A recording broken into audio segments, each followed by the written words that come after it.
Have paradigms and roadblocks that prevent us from excelling, and they can be real or imagined. Welcome to Beyond Bricks, a podcast that will give you the ability to break through those walls. Here's Dr. Nathan Unruh. Welcome, everyone. I'm excited for this conversation today. You're in for a real treat. This is a gentleman I've been following for many years and reading all of his information and his books. He's got 6 books that I know of, and maybe there's more, but The Customer Service Revolution and The Secret Service, which was about hidden systems that deliver unforgettable customer service, which that book, those first 2 books I've recommended to many of you to read as you look at your own customer service or customer experience within your organizations.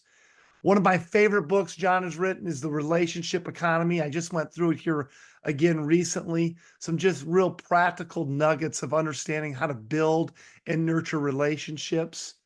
Another book called What's the Secret to Providing a World-Class Customer Experience, and the best customer service quotes book ever, which I got it sitting here in front of me, was one of my favorites just to go and get reconnected to the information in there. It's always a good little inspiration. And then his newest book, which we're going to get into in this conversation today, the Employee Experience Revolution: How to Increase Morale, Retain Your Workforce, and Drive Business Growth. So you have a thought leader here, ladies and gentlemen. We'll have a ton of nuggets that are going to come out of this discussion. So John, welcome to the conversation. Thank you. It's a pleasure to be on. Well, one of the things I want to just kick this conversation off is, we talk about this podcast, if you will, about Beyond Bricks. And how I came up with that name of Beyond Bricks, John, was that there's usually this brick wall that is standing in front of us, and how we're going to differentiate ourselves and our organizations. Well, we talk about, hey, there's only a few options here. You got to go through the wall, around the wall, over the wall, or under the wall, but the option of staying on this side of the wall is not an option. And to truly differentiate our businesses in today's marketplace, we believe firmly that we have to differentiate on the customer experience. And that is a misnomer to many people that I talk to, because they'll say, well, we give great customer service, but they don't really define it well. So my first question to you is, how'd you get so passionate in this area of customer service and taking it to the next level of customer experience? Well, 31 plus years ago, me and my wife opened our first business, a little hair salon. And like a lot of your listeners, where we opened a hair salon in the Cleveland area, Cleveland, Ohio, there was a salon in every direction. You could throw a rock and hit, 10 competitors. And we had the 3 no's. We had no money, no customers, no employees. So we couldn't outspend. I couldn't outbuild a nicer salon than anyone else. I couldn't out advertise. But this was in the early 90s. Customer experience was horrible in the salon industry. It's probably pretty poor in most industries. So that's when we said, listen, she was a great hairdresser, and the few employees we had were really good. But like any profession, there's a lot of great expertise. So we couldn't just stand alone on that. So right then we said, customer service doesn't cost us anything. And we wanted to be the best experience in our customers' day back then, and we still do. Now, the nuance to that is we didn't want to be the best experience in the hair salon, right? Let's say you or your wife came in that day. You then don't leave our salon and go to our nearest competitor to compare. So how good we were compared to other salons was kind of irrelevant. You would leave our salon and go to the dentist, go to the doctor's appointment, go to meet your friends for lunch, go shopping, your errands, wherever you're going. And we wanted to have what we called back then is a John Roberts hangover, that wherever you went after you left us sucked. It's kind of like coming home from Disney. Wherever you go after you spend a weekend in Disney, usually is disappointing. So you fast forward 15, 30 years later, And that's still what we do. We don't spend any money in advertising. So that it was just a necessity to stay alive, keep our doors open, and then it became such a competitive advantage. And all those competitors are gone today. Yeah. So you said something there that I want to pull apart. People don't compare us to their last experience. They compare us to the last best experience. Yeah. So that's the hangover you're speaking of. Yeah. So when you work with organizations, what's the obstacle because that's a mindset. Yeah. How do you get them to shift that mindset? Well, fortunately, the people that we work with are the people we shouldn't be working with. They're the Ritz-Carltons or the Vance Thompsons or, the people that are so paranoid of slipping. Chick-fil-A's, right? I mean, they're the really good companies. It's not Spirit Airlines that's calling us, and they should be, right? But they don't see the value. They just want to be the cheapest. And it's a race to the bottom. So fortunately, we typically have buy-in. They're already want to be in that space, and they just need to take it up a notch or make sure that no one is gaining ground on them. But the biggest thing is that we have to teach, and any company we work with, the first thing we do is demonstrate. We call it ROX dashboard. It stands for Return on Experience Dashboard. So what are those 3 or 4 KPIs that we could measure that we can hold, your customer experience, your patient experience to accountable, and surveys are important, but, I think people have survey fatigue today. Some of the things I love to measure, if the business will allow for it, and I believe most of your customers will allow for it, is, repeat, obviously retained, and referrals. I don't want to know, the net promoter score says, how likely are you to refer us? Well, that's your intention. I don't want to measure your intention. I want to measure your action. So now whether we have a team of lawyers, team of consultants, team of doctors, I can look and say, Dr. Nate, out of your patients, this percentage have referred people to us. That's the highest in the organization, or it's the lowest. And we can hold accountable. So one more thing on there. One of the best KPIs to measure today is earned growth. And earned growth looks like this. Let's say last period, whatever period it is, month, year, whatever, our company did $1 million, right? Of that, what was bought and what was earned? Bought is literally you came in, you saw my ad on the social media, on the billboard, wherever, and that's why you're here. That's bought. And then earned is the difference between everyone else. It's repeat customers and it's referred customer. Now we can drive that. You drive that up by a great customer experience, and that's all profit. Now bought is shriveling up. You shouldn't even have to be buying. So when you look at organizations, is there a certain percentage that you're rating that on, what earned growth should be? So yeah, it's different on the industry. It's different on the maturity level, but yeah, we want to get that to be 70% earned, even higher, but sometimes it's starting off the other way.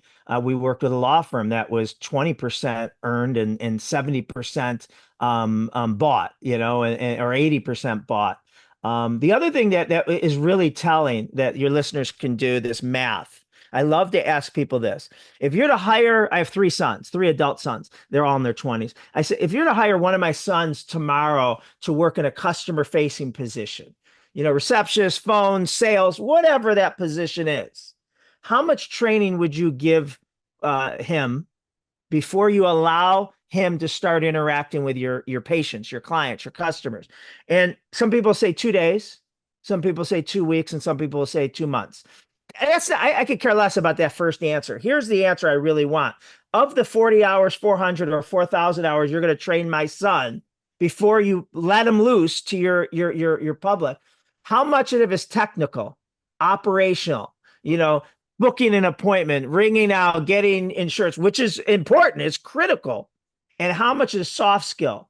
building relationships, showing empathy, engaging, making a brilliant comeback when we drop the ball, when we run an hour late, when we screw up an appointment, whatever that may be. And in most cases, it's like 98, 99% technical, and the less than 2% customer service is really saying, hey, see the sign in the back where we eat lunch? It says we're patient obsessed, customer first, blah, blah. Yeah, do that. Well, if you tell 100 people to go above and beyond, you're going to get 100 variations. And world-class company experienced companies remove personal interpretations. They tell them what customer first or patient obsessed looks like. They have non-negotiables that go with that. So you talk in your books about this idea of training and developing service aptitude. Yeah. And many of us think some of those things are just, well, common sense. You should smile. You should get eye contact. You should open the door, go grab an umbrella when it's raining, all those things. But those things aren't common sense. So speak to this idea of training and developing service aptitude, because I think that's what you're really talking about, right? Yeah, that's everything. And I didn't introduce it because I forgot that you've been such a connoisseur of my stuff, so you know it. But yeah, it's all about how good any company is at customer experiences is their average service aptitude of their employee, from their CEO, founder, president to the newest employee starting next week. And the myth is service aptitude is common sense, right? And service aptitude, your service aptitude, my service aptitude, and our newest employee service aptitude comes from three primary places. First, life experiences. I don't know about you, but I didn't grow up staying at 5-star resorts, flying first class, getting a Mercedes-Benz when I was 16, but every company I ever worked with said, we want you to, be world-class. I don't know what world-class looks like. So the golden rule of treat customers the way you want to be treated is very dangerous. My world-class experience back when I was 19 would have been a fist bump and say, "What's up, dude?" And, because that's what I used to go to Taco Bell and, wherever. That was my experiences. Not my fault. The second place our service aptitude gets shaped is previous work experiences. Well, unless you're hiring directly from former Ritz-Carlton employees, Disney employees, Chick-fil-A employees, Vance Thompson employees, which none of us are, we'd love to have that pipeline, but we don't have it. That means our employees have all worked somewhere else.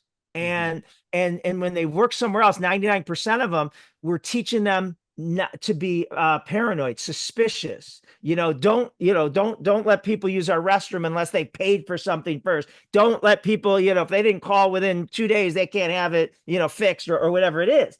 And so we can't control as leaders the first two things: employees' life experience and employees' work experiences. The only thing we can control is that third thing, is what we do with them, from the moment we hire them. So it goes back to my previous point. What do we do with them in the training to prepare them? And we assume that no one has high service aptitude. Service aptitude can be taught, but we have to teach them and teach them what that looks like. Again, how to show empathy, how to give the benefit of the doubt, charitable assumption. So if you come in and say, "Hey, this isn't what I wanted," believe them. Don't, try to say, "Well," and look for holes.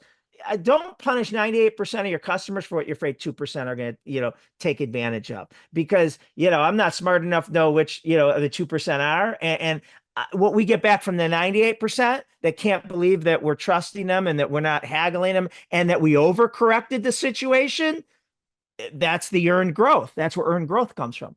It's funny you say that. And I was just thinking about a conversation I was having here recently, and they said, we're having a lot of this complaint. Now, this is an organization that has thousands of visits in a month from customers. We're having a lot. I said, define a lot. It was like 2. Yeah. Out of thousands. And pretty soon what then happens is, because of those 2 that were miserable, they were difficult, lots of objections in those. Now, all of a sudden, we need to create a policy. Right.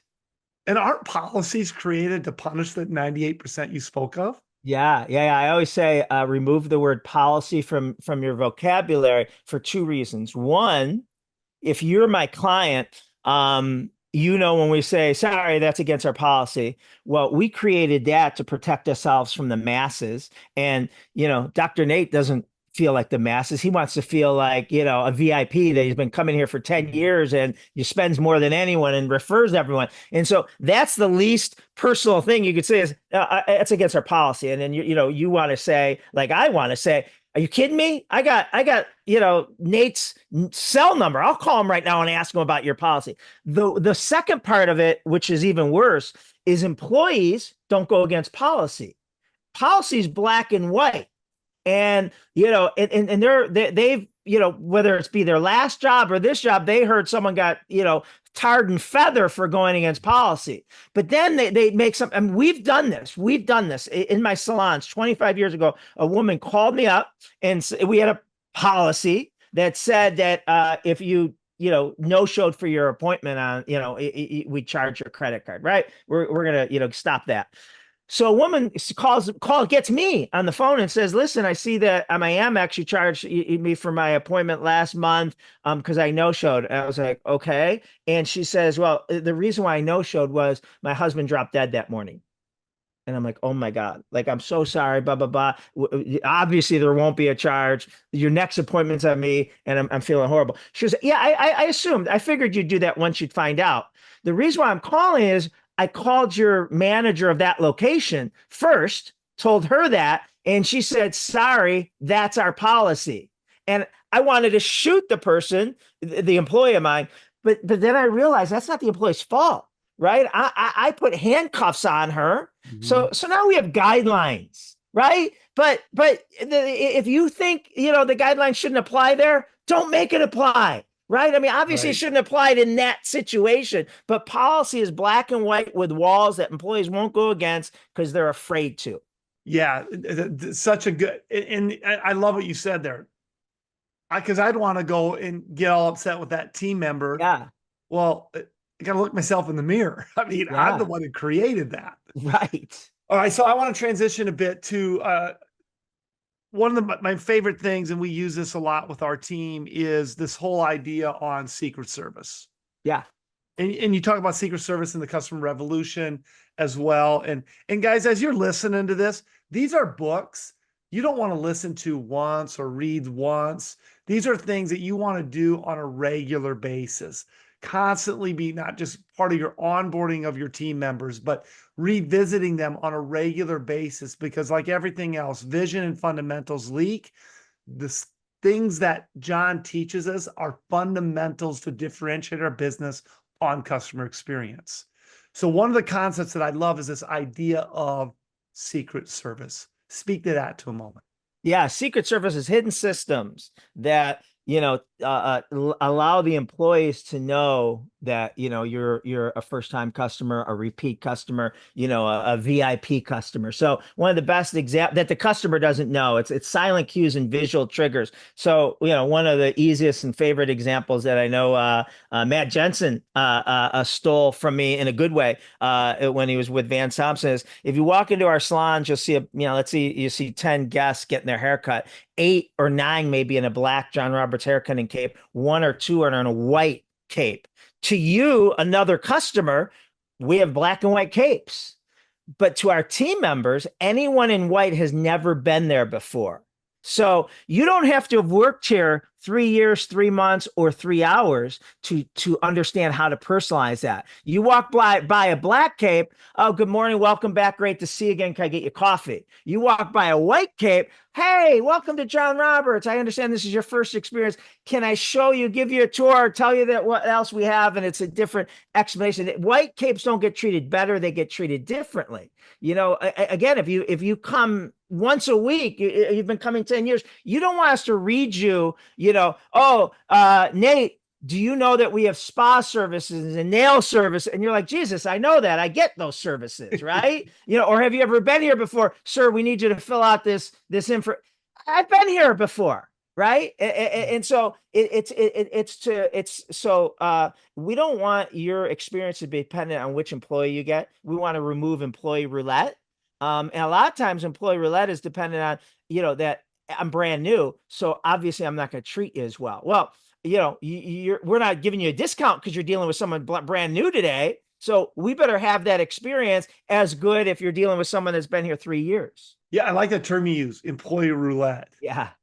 The employee Yeah, roulette is when the level of your client's experience is dependent on which employee or which location they get, right? yeah. Listen, I've been there. I've been out and someone says, "Oh, you own John Robert?" Yeah. "Oh, I was at your Chagrin Falls salon." "Oh, who'd you go to?" And then I hold my breath. Please don't say Trisha. Yeah. Yeah, but that's what we have to work towards. It's an all for one mentality. The service Totally. experiences, Totally. all of us are a part of this, not just one of us. Right. So John, I think I've told this to you, but I've read so much of your information and implemented it into my organizations. But I wanted to really know about it, so I sent my wife to your salon in Oh, Cleveland. yeah. And so I'm like, "Hey, all right, baby, you got to take notes. You know what? This is what he teaches. Let's see if this stuff is for real." And she went and it was truly an amazing experience from start to finish with everybody. And it made me think also, it wasn't hey, come to John Roberts and we're going to give you a 1999 haircut. There was none of that, right? It was, price was irrelevant. Yeah, I love those words. That's what we want to do. That's what the DiJulius Group tries to do, is help make price irrelevant. And I'll give you the definition of making price irrelevant. First, I'm going to tell you what it's not. It's not that you can raise your prices or 20% or double your fees and not lose existing or potential customers. Making price irrelevant is based on the experience your brand consistently delivers, right? That everyone in every department. Your customer should have no idea what your competition charges, right? And listen, I'm price sensitive, and I've been the idiot that's driven through 3 extra miles to save 50 cents on something, not realizing I just lost in that exchange, right? Mm-hmm. But I have a few companies, personally and professionally, that I'm so loyal to. I don't even know how they compare to their competitors, but I don't care because I know in those cases, the cheaper I go, the more it's going to cost me, right? I got peace of mind. They don't give me a reason to price shop them. I love it. So many good things here. Okay, so I wanted to transition into your new book, which is a big. I'm so excited when you released it, and I just recently got it and been starting to go through it. And it's the Employee Experience Revolution. Why'd you write it? Well, in each book, I visit at least a chapter to the employee experience, because you can't have a world-class experience without having employee experience. What gets felt on the inside is going to get felt on the outside, right? But it really was coming out of the pandemic, the Great Resignation, quiet quitting, just this whole, shift. And and it became the number one thing the DiJulius Group was getting asked for consulting, is helping them improve, fix their employee experience. Too high a turnover. Worse than people quitting and leaving was the people that are quitting and staying.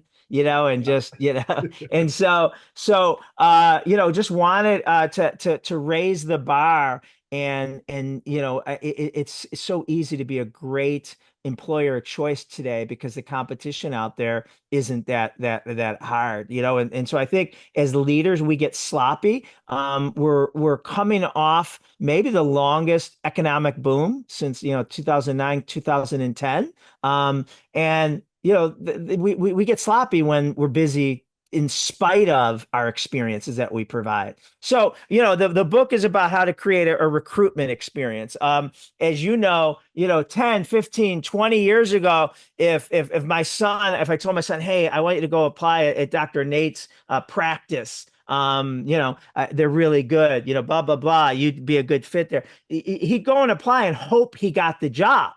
Well, today, most people know it's an employee market.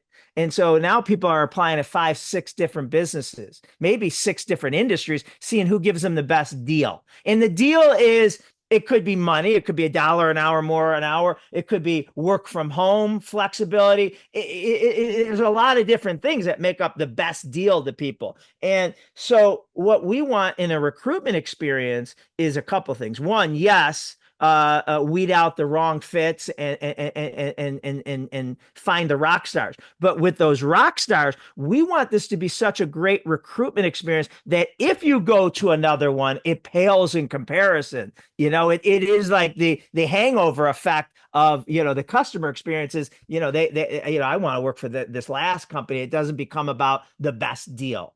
So what attributes do you look for in that rock star?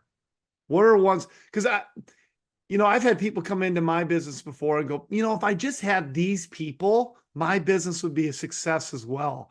And I always giggle with that because like, I guess what? They didn't show up this way. Right. I mean, we believe that our biggest investment is our people.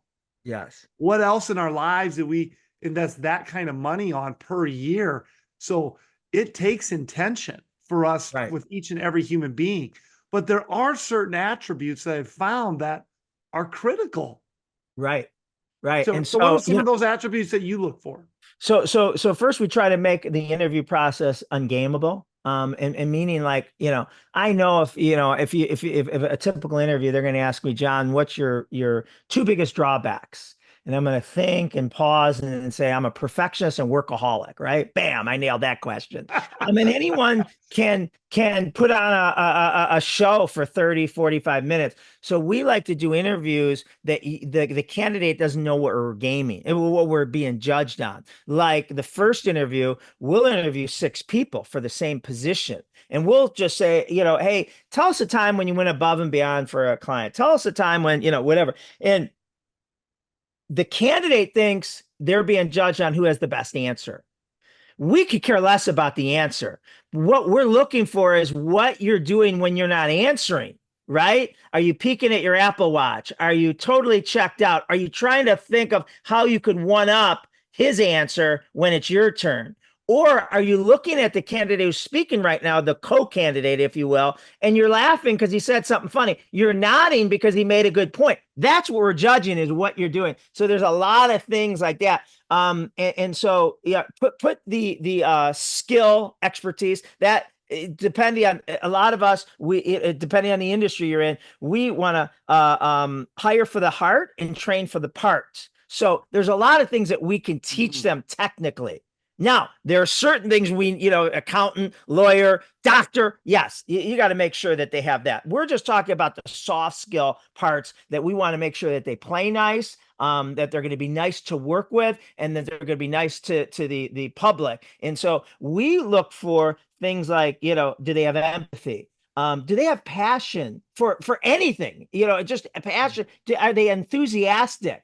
Are they curious? So we have an interview questions that just ask them this. Like one of the interview questions is, Nate, with your free time, when you're off, weekends, vacations, whatever, what is your favorite thing to do?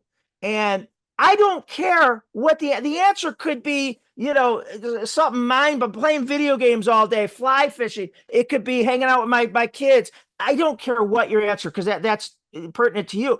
I want to know if you light up when you talk about that. Like if you say, I love, but you're kind of saying it like a robot.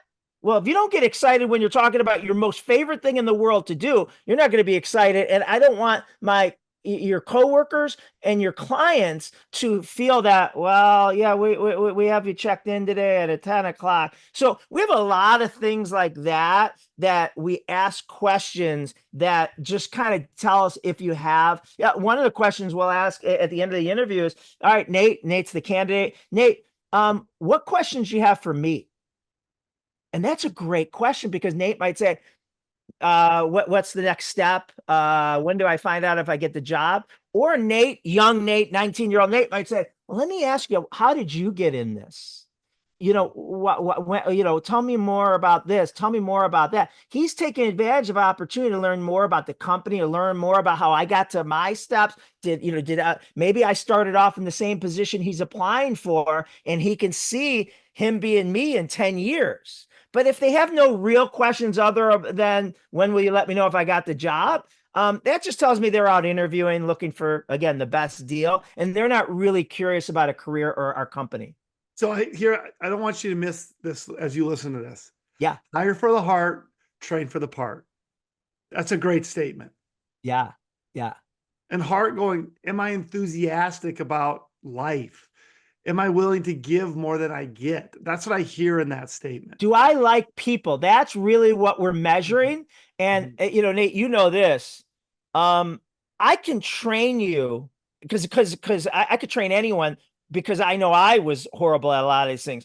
On curiosity, on empathy, on these different things. Our training, what you do for a living will help people move the needle. Now, again, back to service aptitude. Not everyone has that yet. The one thing 10,000 hours won't move the needle on is if you don't genuinely like people. And so I have to find out that we have to find out that if you just don't like people, and there's people that just don't love other people, and there's nothing wrong with that, right? But they probably should be in a cubicle crunching numbers and not interacting with other human beings, and they'll probably be happy, and definitely the customers will be happy. But if we're thinking about any customer facing position, all the training in the world, I can't get you to read, watch videos, and put you through training that's going to get you to like people. And so the things I can't train, I want to make sure you bring or you have, or recast you for a different role, or, suggest another company to work at. Yes, very good. So we're super excited, super blessed and honored to have you in Sioux Falls for Brain Spa. It's coming up. I can't wait. It's coming up September. So, what's the date? September 18th. Yes. What can the people that are going to be coming to that event expect to get from you? Well, I'm going to be going over my newest book, The Employee Experience Revolution. So it's great for leaders, and I'm going to be talking about the power of purpose. I'm going to be how the silver lining of the pandemic was that the currency for employees is purpose, meaning and purpose, and we got to bring meaning and purpose back to their jobs and tie everyone's in. I'm going to talk about creating a recruitment experience. I'm going to talk about creating an onboarding experience that starts from the moment we hire you, not the first day of work, because sometimes there could be a 2-week month gap. And it's called hires remorse, that you're still getting offers from other companies you interviewed. And, we told you, all right, Nate, you start, August 15th. We'll see you then. Go check in and ask for Matt on August 15th. Well, now you get hires remorse because they're 2 weeks. We ghost you. So a great onboarding experience, a great employee experience that is a culture moat that doesn't allow rock stars to get recruited away. How to develop emerging leaders, because 82% of managers today are accidental managers. And everyone, is painful saying, yeah, I got that. And it's kind of like say, hey, Nate, you have the most seniority. So we're promoting you today. And you may or may not be right fit, but we didn't prepare you for that. Friday, you're out drinking with your coworkers. Monday, you have to be leading them. I mean, we threw you into the fire, right? And so, all these things, my definition for an employee experience revolution is great leaders need to build companies that allow their employees to live extraordinary lives, right? And so, when we do that, we're going to have higher morale, lower employee turnover, and these companies are the most profitable and highest in sales. So there isn't not just an altruistic benefit, there is a financial benefit. Love it. Well, I can't wait to have you. I'm so excited, Nate. I can't wait to work with you and Matt and meet all your wonderful clients. It's gonna be a blast. So here's what I want everybody, as you listen to this, go out and it's the DiJuliusGroup.com, correct? Yes. You can learn more about John. I'd highly recommend the books that I listed: The Customer Experience or the Customer Service Revolution, The Employee Experience Revolution, The Relationship Economy, Secret Service. These are must reads, and not just read to have the knowledge, but taking that knowledge and executing and implementing it into your organization. So as you prepare for Brain Spa, and as you're working each and every day to really differentiate yourself on the service and experience you provide, use this information, dive into it. So John, thanks again for being here. I appreciate it. Thank you. My pleasure. Have paradigms and roadblocks that prevent us from excelling, and they can be real or imagined. Welcome to Beyond Bricks, a podcast that will give you the ability to break through those walls. Here's Dr. Nathan Unruh.